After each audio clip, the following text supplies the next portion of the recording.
The wind howled through the gaps in the wooden cabin walls like the screams of dying men. And Delilah Foster pressed her hands together so hard her knuckles turned white as she whispered desperate prayers into the darkness of that cold Montana night.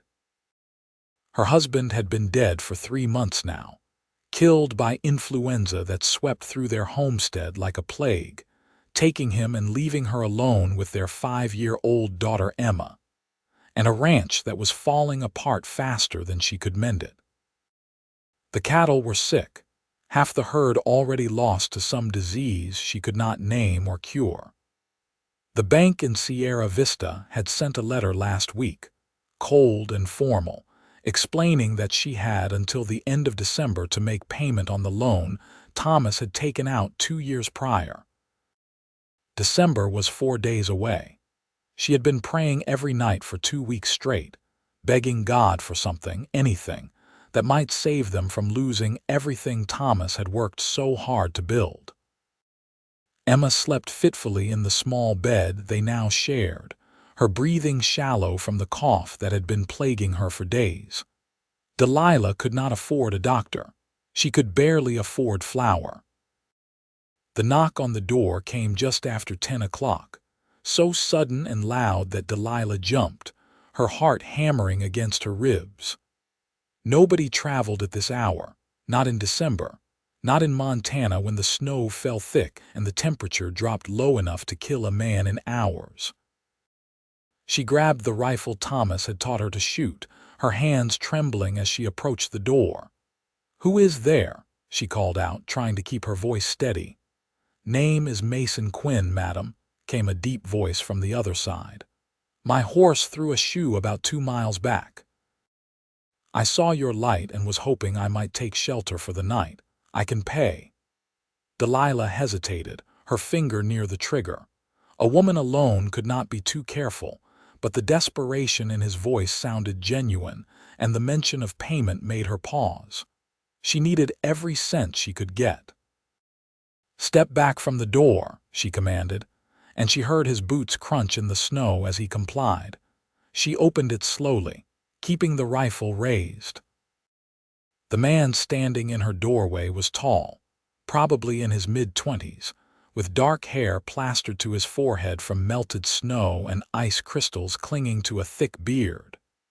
His coat was good quality but worn from travel, and his eyes were a striking blue even in the dim lamplight. He held his hands up to show he meant no harm.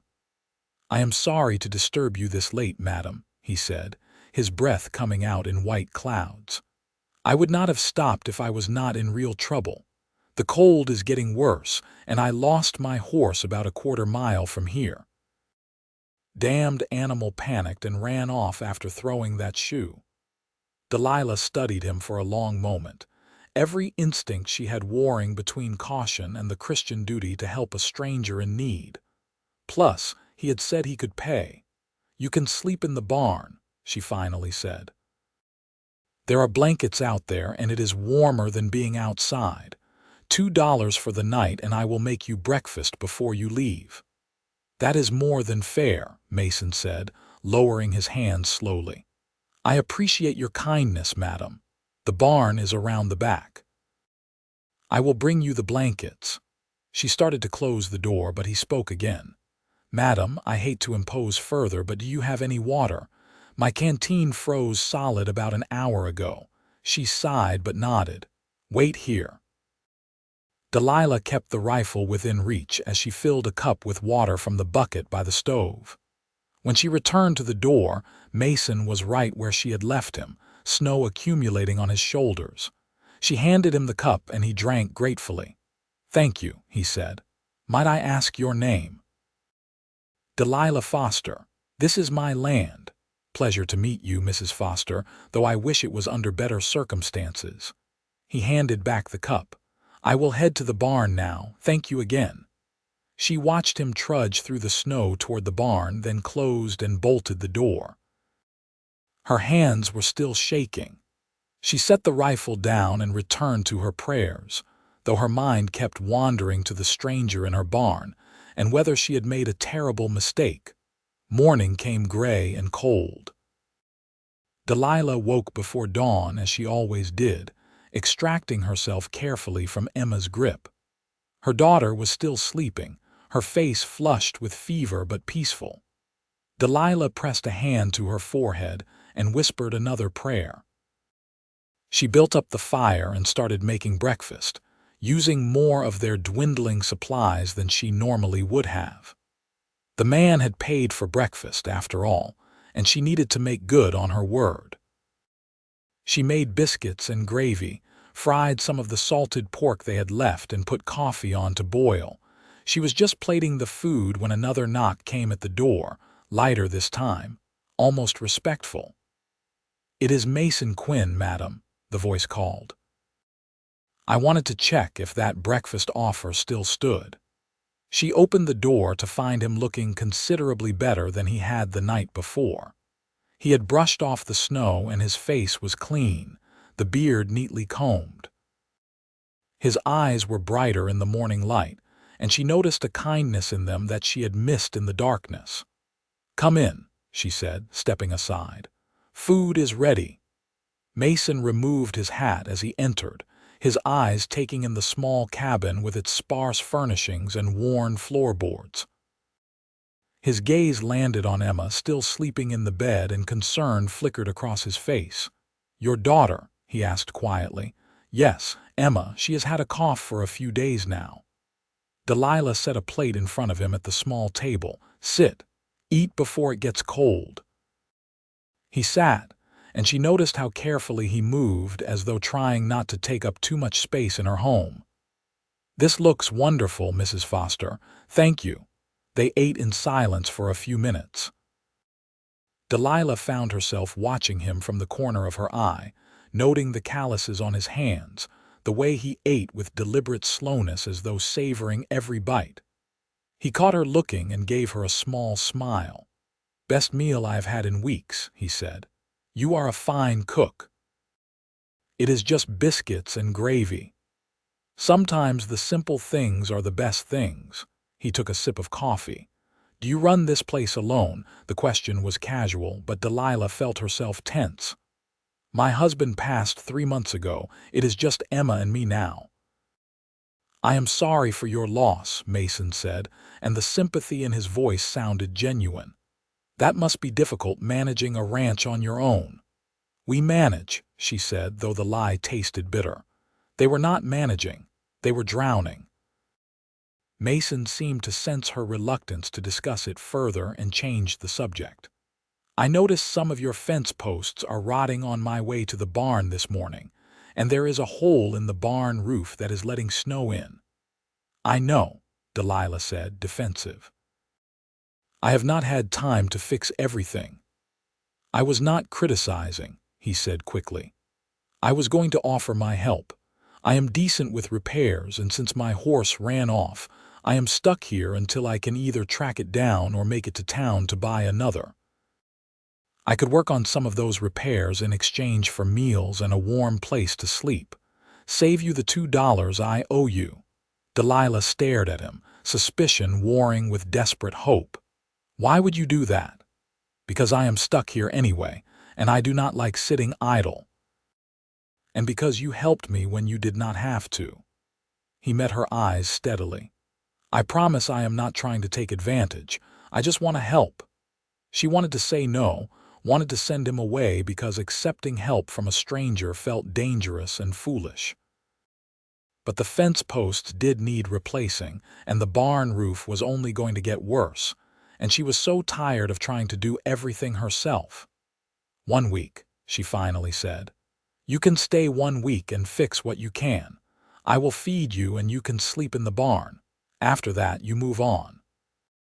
"That is more than fair," Mason said, extending his hand across the table. "You have my word I will work hard and cause no trouble." She shook his hand, his grip firm and warm, and tried to ignore the flutter in her stomach. She had not touched another person since Thomas died, and the simple contact left her feeling strangely unsteady. Emma woke up an hour later, coughing hard enough to make Delilah's heart clench. Mason had already gone outside to assess the work that needed doing, giving them privacy. Delilah held Emma until the coughing subsided, then got her dressed and fed. "Mama, who is that man?" Emma asked between bites of biscuit, her eyes wide and curious. "His name is Mr. Quinn. He's going to fix some things around the ranch for a few days. Is he going to be my new papa?" "No, sweetheart. He is just helping us for a little while, then he will leave." Emma looked disappointed but did not argue. She had been asking about getting a new papa for the last month, and each time it broke Delilah's heart a little more. She did not want to replace Thomas. She did not think she could. Mason worked all morning on the barn roof, and Delilah found excuses to glance out the window at him. He moved with the confidence of someone who knew what he was doing, his movements efficient and sure. When noon came, she called him in for lunch, and he arrived with his hands scraped and dirty but wearing a satisfied expression. "Got the worst of the holes patched," he said, washing up in the basin she provided. "It should hold through winter at least. Tomorrow I will start on those fence posts." "You do not have to do all of this," Delilah said, though she was grateful beyond words. "I want to," he said simply. "Besides, I like staying busy." Over lunch, Emma peppered him with questions that Delilah would have found too intrusive to ask herself. Where was he from? Where was he going? Did he have a family? Mason answered patiently, explaining that he was from Wyoming originally, that he was traveling to take up a job as foreman on a ranch near Billings, that his parents had died when he was young and he had been on his own since he was 16. "That is 9 years," Emma said, her math skills improving daily. "So you are 25, smart girl," Mason said, grinning. "That is exactly right." Delilah realized with a start that she was 24, only a year younger than this stranger who had appeared on her doorstep like an answer to her prayers. The thought made her uncomfortable, though she could not say why. The days fell into a rhythm. Mason worked from sunrise to sunset, repairing everything he could find that was broken. The fence posts, the barn door that had been hanging crooked, the chicken coop that was falling apart. He even fixed the leak in the cabin roof that Delilah had been catching with a bucket for weeks. In exchange, she fed him 3 meals a day and made sure he had enough blankets in the barn. Emma adored him. She followed him around whenever Delilah allowed it, chattering away about everything and nothing. Mason listened with genuine interest, answering her questions and occasionally making her laugh with silly faces or exaggerated stories about his travels. Delilah watched them together and felt something warm and painful bloom in her chest. On the 3rd day, Mason approached her with a worried expression. "Mrs. Foster, I need to talk to you about your cattle." She had been dreading this conversation. "I know they are sick. I do not know what is wrong with them or how to fix it." "It looks like blackleg to me," he said. "It is a bacterial disease, highly contagious. If we do not separate the healthy ones from the sick ones soon, you are going to lose the entire herd." "How do you know about cattle diseases?" "I worked on a ranch in Wyoming that dealt with an outbreak. It was bad, but we saved about half the herd by quarantining the healthy ones and burning the bodies of the dead ones to prevent spread." He paused. "I can help you if you want, but it is going to be hard work and we might already be too late." Delilah felt tears prick her eyes. The cattle were all she had left of any value. If she lost them, she would lose everything. "Please," she said, hating how desperate she sounded. "Please help me save them." They worked together over the next 2 days, sorting through the herd, separating the obviously sick from those that still seemed healthy. It was backbreaking work, and Delilah found herself relying on Mason's strength and knowledge more than she wanted to admit. He was patient with her, explaining what he was doing and why, never making her feel stupid for not knowing. "You have done amazing work keeping this place going on your own," he said on the evening of the fourth day as they washed up after moving the last of the healthy cattle to a separate pasture. "I mean that. Most people would have given up by now." "I do not have the luxury of giving up," Delilah said, scrubbing dried mud from her hands. "Emma needs me." "You are a good mother," Mason said quietly. "And you were a good wife, I am sure. Your husband was lucky to have you." The unexpected compliment brought fresh tears to her eyes. "I try. I do not always know if I am doing enough." "You are doing more than enough. You are doing everything." He dried his hands on the towel she offered him. "Mrs. Foster, can I ask you something?" "What? Why are you really struggling so hard to keep this place?" "I do not mean to pry, but I get the sense there is more going on than just losing your husband." Delilah debated lying, but the truth came tumbling out anyway. Maybe it was because she was exhausted, or maybe it was because Mason had kind eyes and had done nothing but help her since he arrived. "Thomas took out a loan 2 years ago to expand the herd. We were doing well before he died, making the payments easily. But then I lost him and half the cattle got sick, and I have been barely scraping by. The bank wants full payment by the end of December or they take the ranch. That is 3 days from now, and I do not have the money." Mason was quiet for a long moment. "How much do you need?" $300. He let out a low whistle. "That is a lot." "I know." She wiped at her eyes angrily. "I have been praying for a miracle, but I think God might be busy elsewhere." "I do not know about that," Mason said. "I think sometimes God sends people instead of miracles." She looked up at him, confused, and found him watching her with an expression she could not quite read.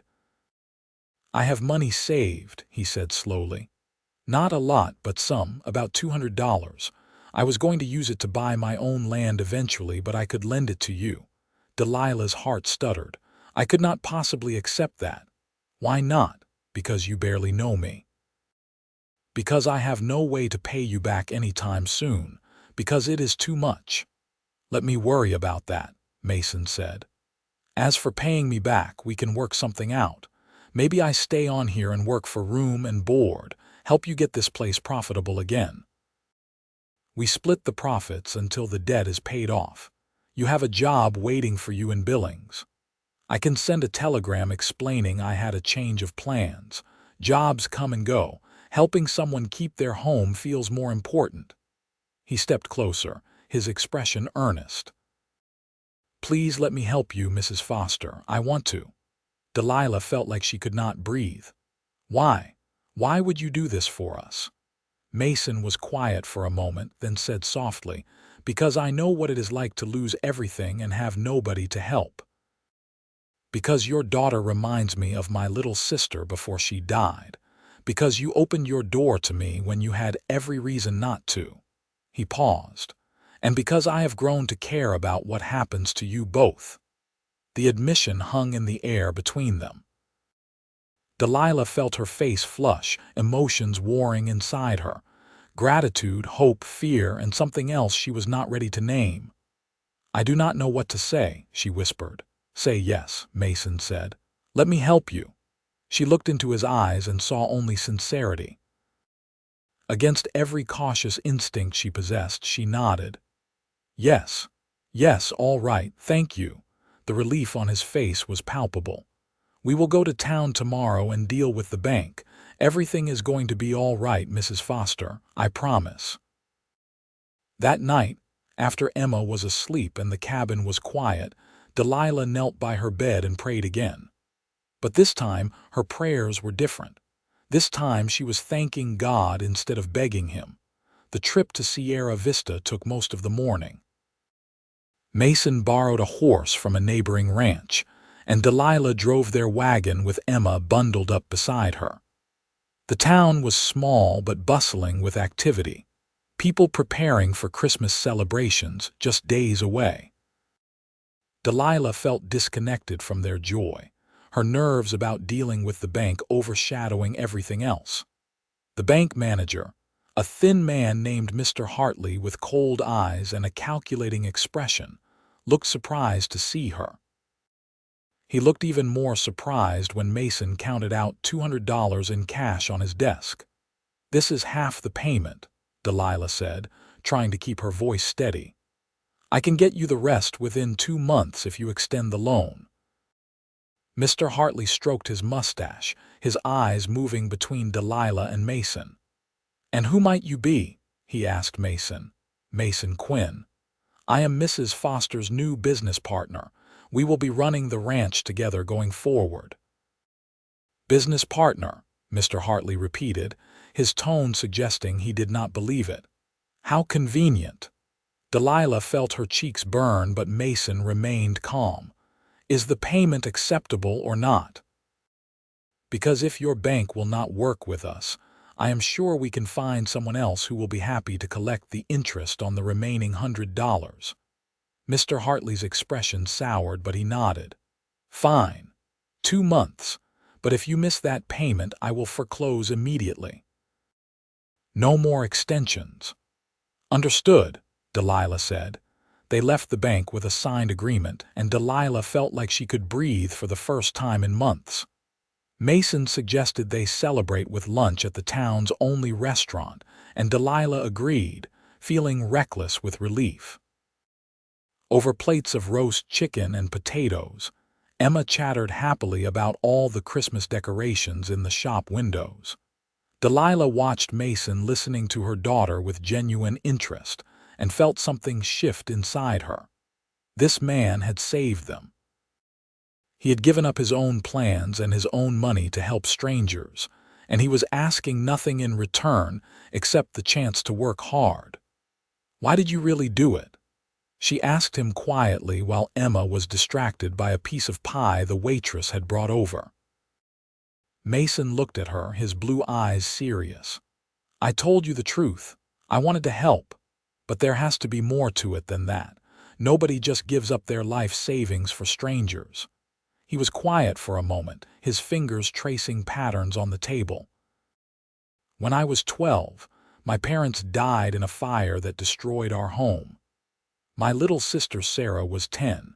We had nothing and nobody. A woman in our town, Mrs. Chen, took us in even though she barely had enough for herself. She fed us and clothed us and gave us a place to sleep. We stayed with her for 3 years until Sarah got sick and died." His voice was rough with old grief. Mrs. Chen spent every penny she had trying to save Sarah, bringing in doctors, buying medicine. It did not help. Sarah died anyway, and afterward Mrs. Chen told me that even though she could not save Sarah, she never regretted trying. She said that is what people are supposed to do for each other. Delilah felt tears sliding down her cheeks. "I am so sorry. I left after Sarah died, thought I could outrun the grief if I just kept moving.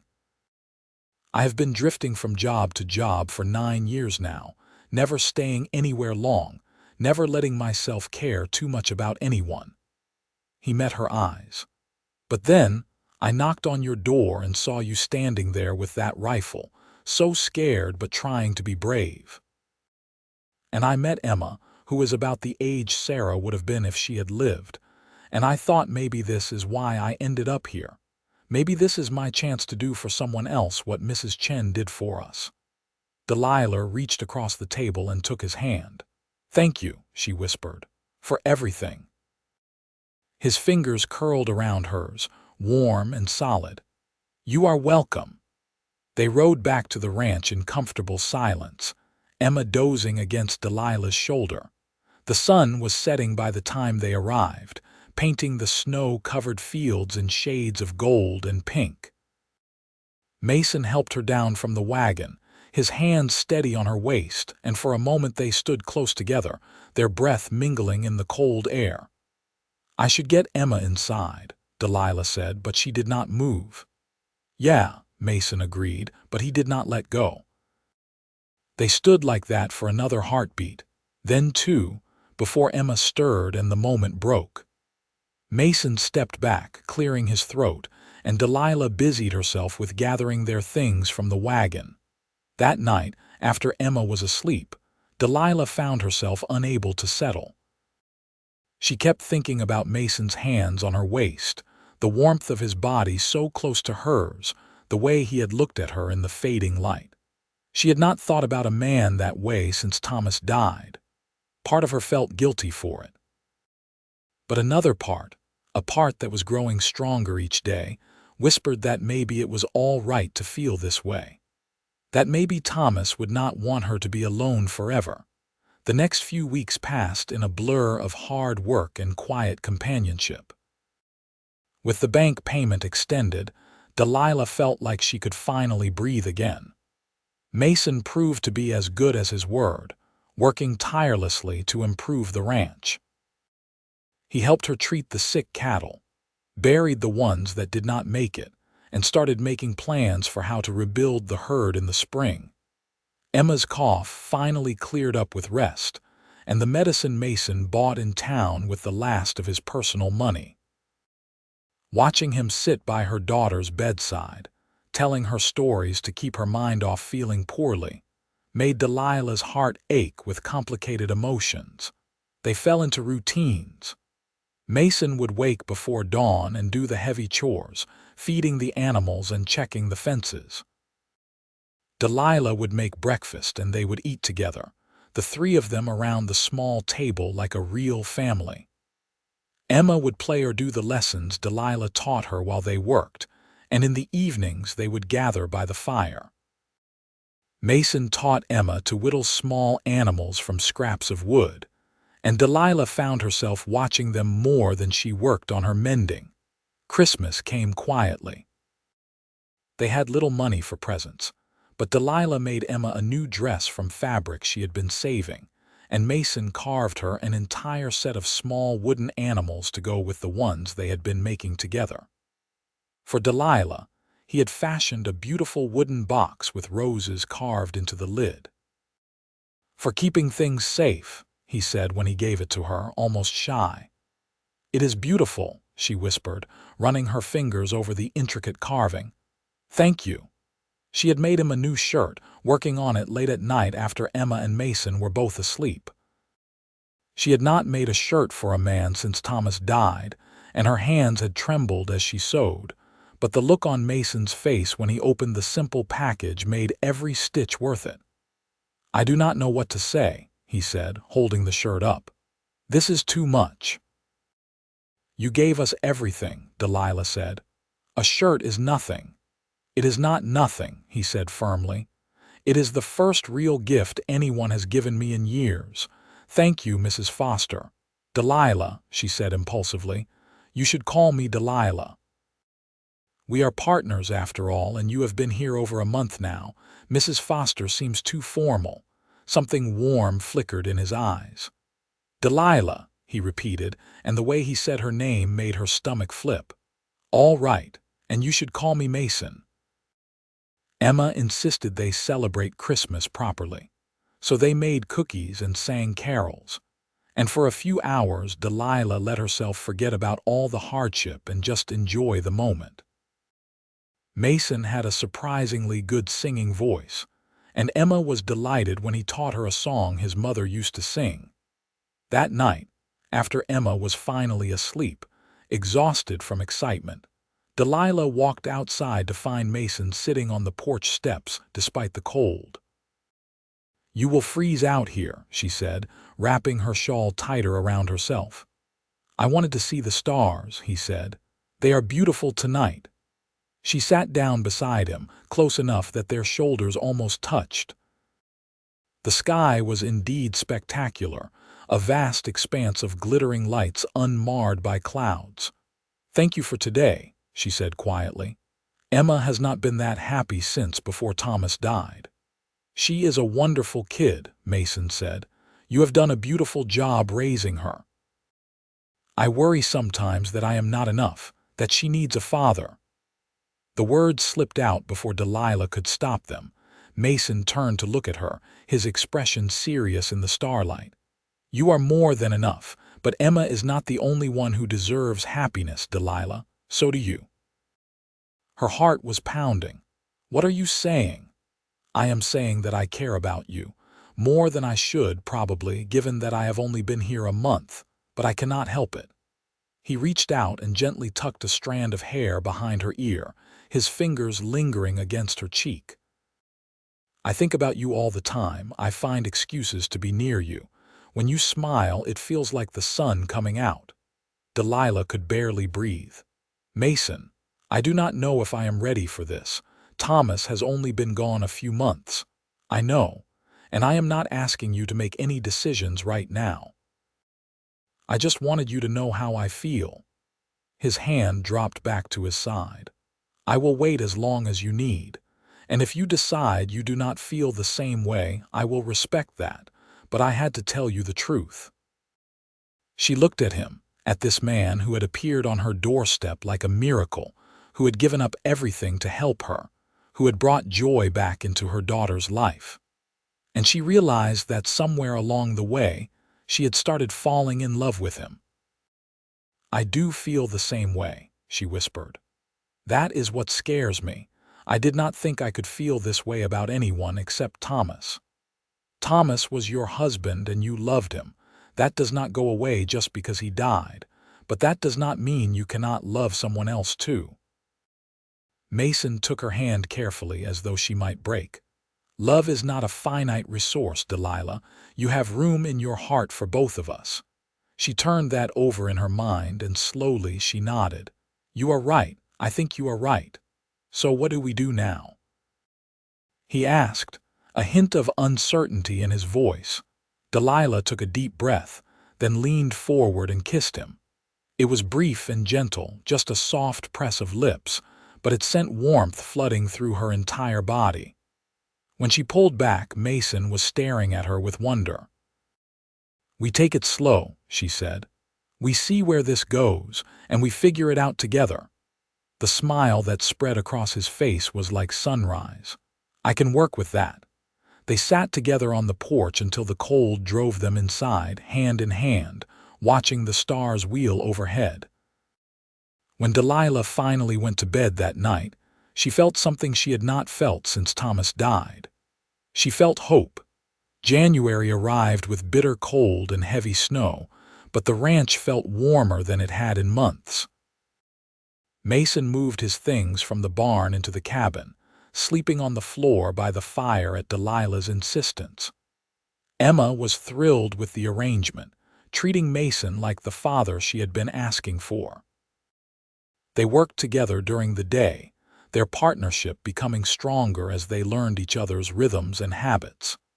Mason was endlessly patient, teaching Delilah things about ranching that Thomas had never gotten around to showing her.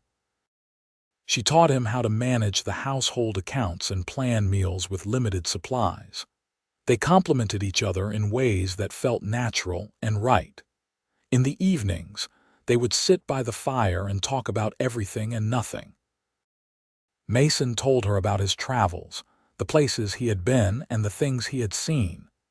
She told him about her childhood in Missouri, about meeting Thomas at a church social when she was 18, about the dreams she and Thomas had shared for their future. "You feel guilty?" Mason asked her one night after Emma was asleep. "About us?" Delilah considered the question carefully. "Sometimes. But then I remember what you said about love not being finite, and I think about how Thomas always wanted me to be happy. I think he would approve of you."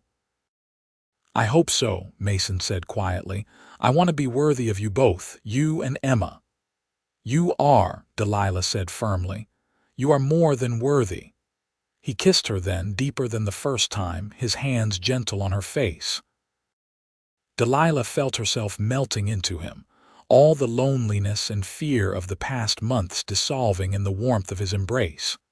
When they finally broke apart, they were both breathing hard. "I love you," Mason said, the words tumbling out like he had been holding them back for too long.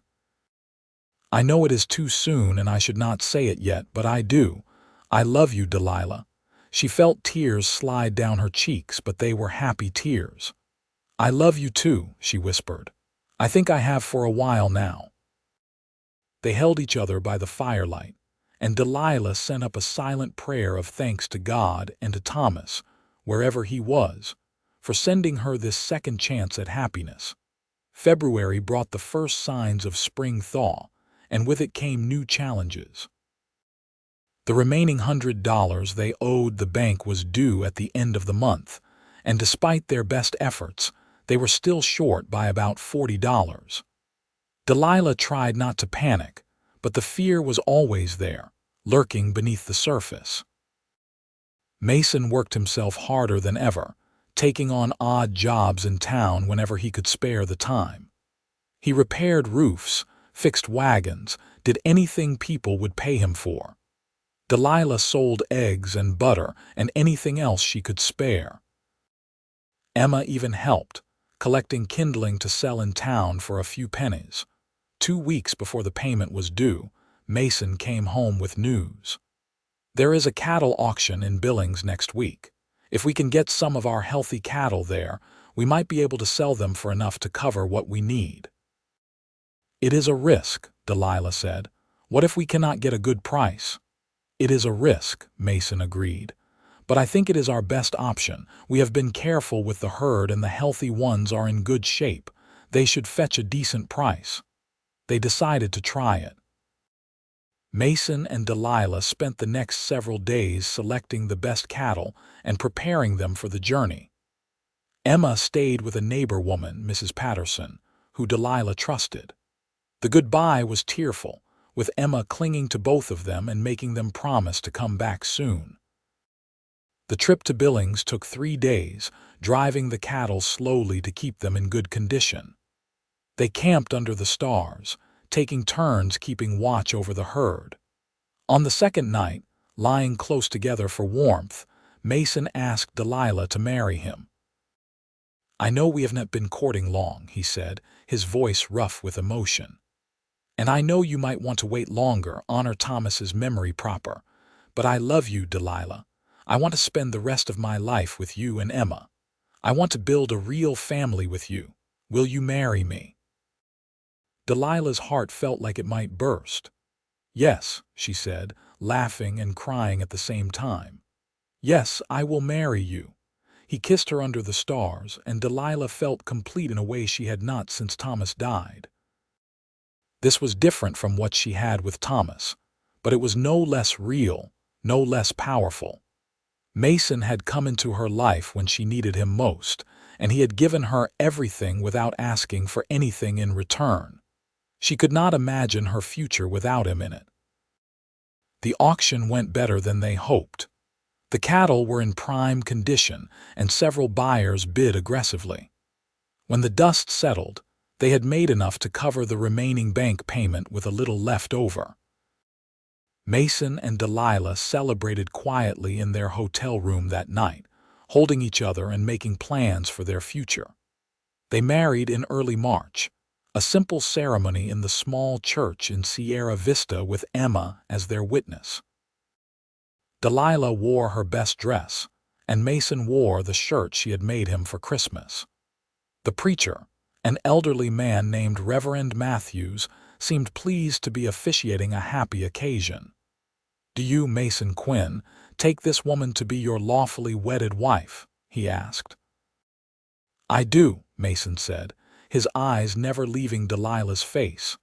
"And do you, Delilah Foster, take this man to be your lawfully wedded husband?" "I do," Delilah said, her voice strong and sure. "Then by the power vested in me, I pronounce you man and wife. You may kiss your bride." Mason's kiss was tender and full of promise. Emma cheered and threw the flower petals they had collected that morning. Delilah felt joy bubbling up inside her, pure and uncomplicated.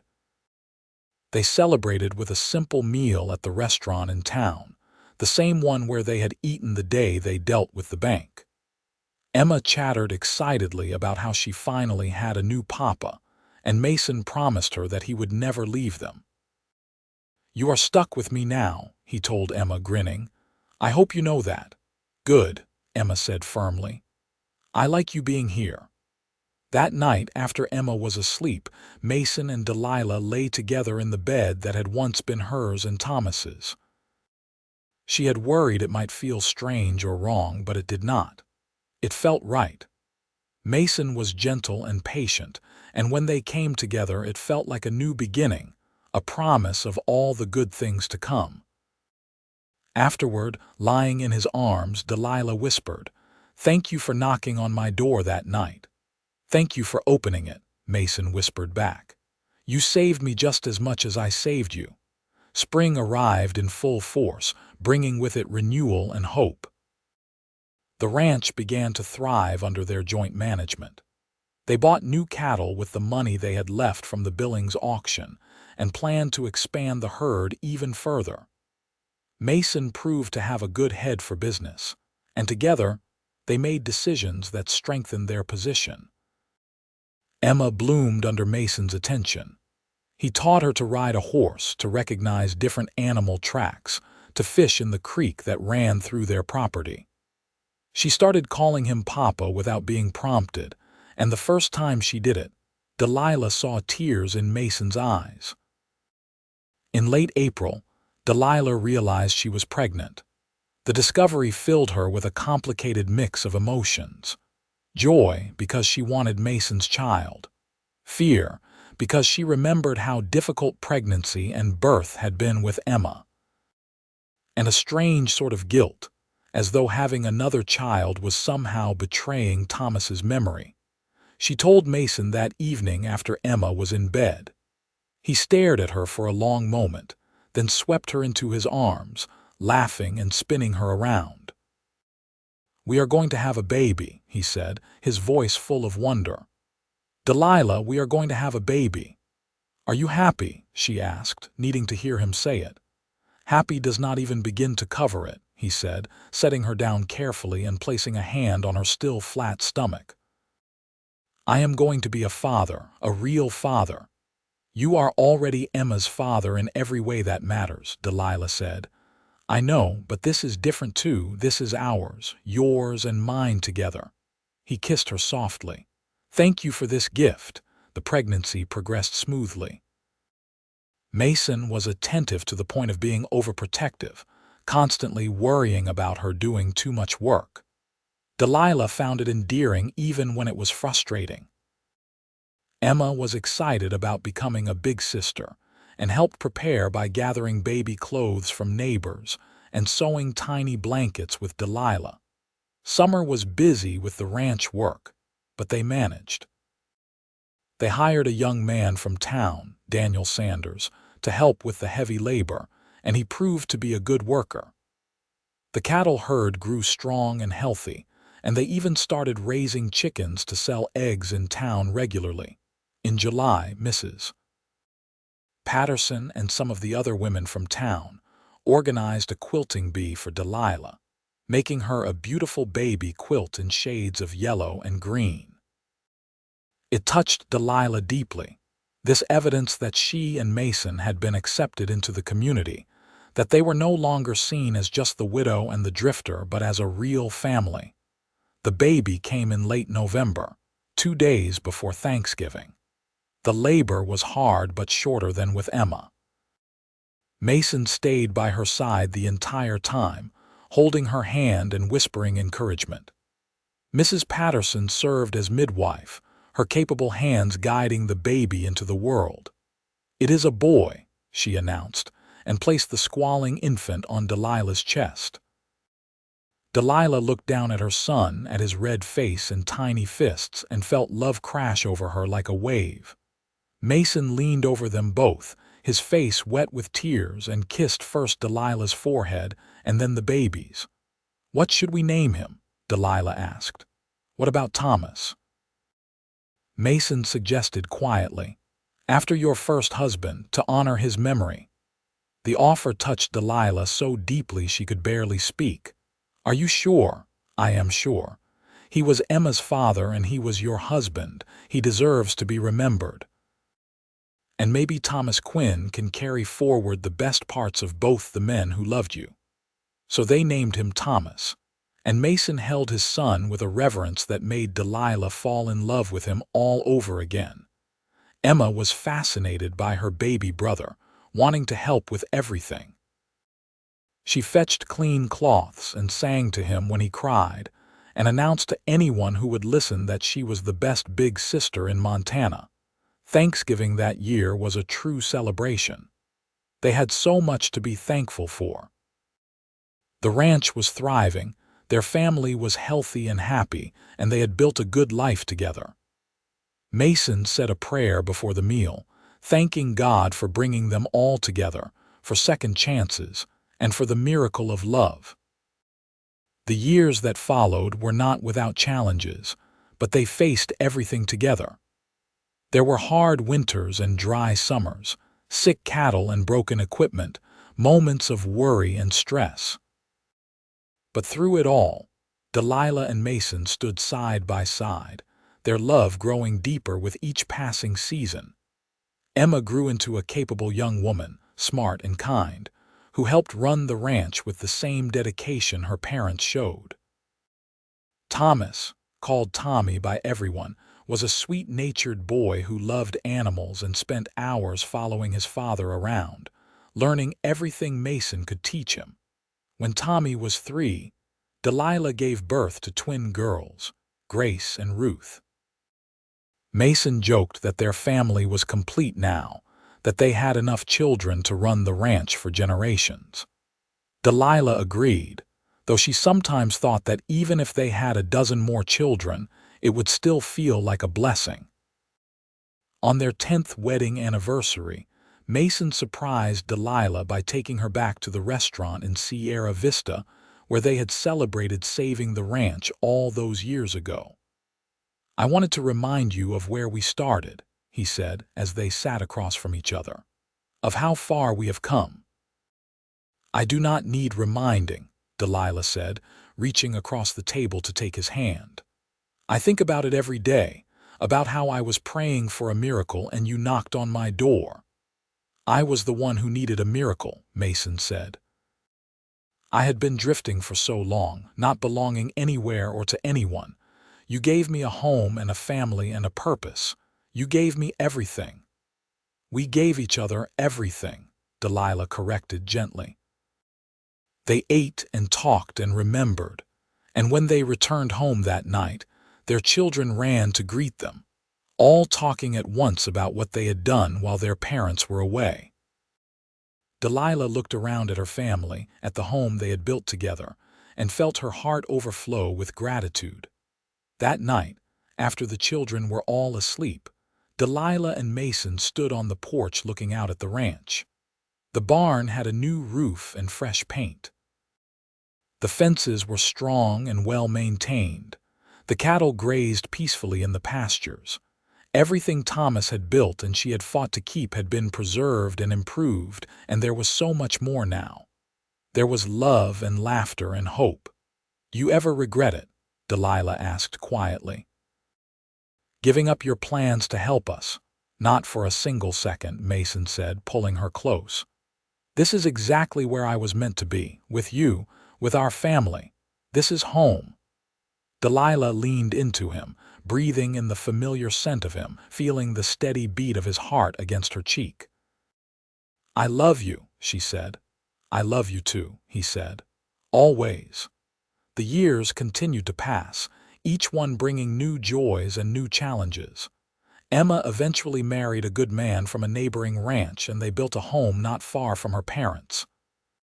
Tommy took over more and more of the ranch work as Mason got older, showing the same dedication and work ethic his father had taught him. The twins were inseparable, helping their mother in the house and garden, and bringing music and laughter wherever they went. When Mason was 50 and Delilah was 49, they sat on the porch one evening watching the sunset, just as they had so many times before. Their hair was gray now, their faces lined with age, but their love was as strong as ever. "You remember that first night?" Mason asked. "When I knocked on your door, of course," Delilah said. "I was terrified. I almost did not let you in." "I am glad you did. So am I." She rested her head on his shoulder. "You were my miracle, Mason, you still are. And you were mine," he said, kissing the top of her head. They sat together in comfortable silence, watching as the sun painted the sky in brilliant shades of orange and pink. In the distance, they could hear their grandchildren playing, Emma's children visiting for the weekend. The sound of young voices and laughter filled the air, a promise that the family they had built would continue, that their love would echo through generations. Delilah thought about that desperate woman she had been 25 years ago, kneeling by her bed and praying for a miracle she was not sure would come. She thought about how close she had come to losing everything, and how a stranger's knock on the door had changed the course of her entire life. "Thank you," she whispered, not sure if she was talking to Mason or to God or to Thomas or to all of them at once. Mason squeezed her hand, understanding without needing explanation. "Thank you," he echoed. The sun dipped below the horizon and stars began to appear in the darkening sky. Delilah and Mason sat together on the porch of their home, surrounded by the evidence of their love and hard work, grateful for every moment they had been given. Inside the house, Tommy was teaching his younger sisters a new song on the guitar Mason had bought him for his birthday. Emma's children were begging for one more story before bed. The fire crackled warmly in the hearth. It was an ordinary evening, unremarkable in most ways, but to Delilah it felt perfect. She had prayed for a miracle that cold December night so long ago, when everything seemed hopeless and she could not see a way forward. And God had answered her prayer in the form of a cowboy with kind eyes and a generous heart who had knocked on her door and changed everything. Looking back now, Delilah could see how every struggle, every hardship, every moment of despair had led her to this place of contentment and joy. She could see how losing Thomas, as painful as it had been, had opened the door for Mason to enter her life. How her desperation had made her brave enough to accept help from a stranger. How prayer and faith and simply refusing to give up had brought her through the darkness into the light. As they finally stood to go inside, Mason put his arm around her waist, and Delilah leaned into his solid warmth. They walked into their home together, into the noise and chaos and beautiful mess of family life. And Delilah sent up one more prayer of gratitude for the miracle of love, for second chances, for the cowboy who had knocked on her door that desperate night and stayed to build a life with her. The door closed behind them, shutting out the cold night air, and inside there was warmth and light and love enough to fill every corner and spill out into the world. It was everything Delilah had prayed for and more than she had ever dared to dream, and it was all real, solid, true. And they lived out the rest of their days in that home, surrounded by children and grandchildren, watching the ranch prosper and grow, their love a constant steady flame that warmed everyone who came near it. When Mason finally passed away at the age of 73, surrounded by his family, his last words were to Delilah. "Thank you for opening the door," he whispered, and she held his hand and whispered back, "Thank you for knocking." Delilah lived another 5 years after Mason's death, and though she missed him every day, she was not consumed by grief as she had been when Thomas died. She had their children and grandchildren, and she had decades of beautiful memories to sustain her. She knew that she had been blessed beyond measure, that she had been given not one but 2 great loves in her lifetime, and that was more than most people ever got. When she finally passed away peacefully in her sleep at the age of 78, her children found a letter she had written to be read at her funeral. In it, she told the story of that desperate December night, of her prayers for a miracle, of the cowboy who had knocked on her door. She wrote about love and faith and the importance of helping strangers, about second chances and the resilience of the human heart. "Do not mourn me," she had written. "I lived a full and beautiful life, loved by good men and blessed with a wonderful family. I was given everything I ever prayed for and more. When you think of me, Remember that miracles are real, that prayers are answered, and that sometimes the help we need comes in unexpected forms. Be open to it. Be brave enough to open the door when opportunity knocks. Be generous enough to help others when you can. That is the legacy I want to leave you all. They buried her next to Mason, and on her gravestone they put the words she had requested. She prayed for a miracle. God sent her a cowboy. And the ranch she and Mason had built together, that she had fought so hard to save, remained in the family for generations, a testament to the power of love and faith, and the miracle that happened when Delilah Foster opened her door to a stranger on a cold December night so long ago.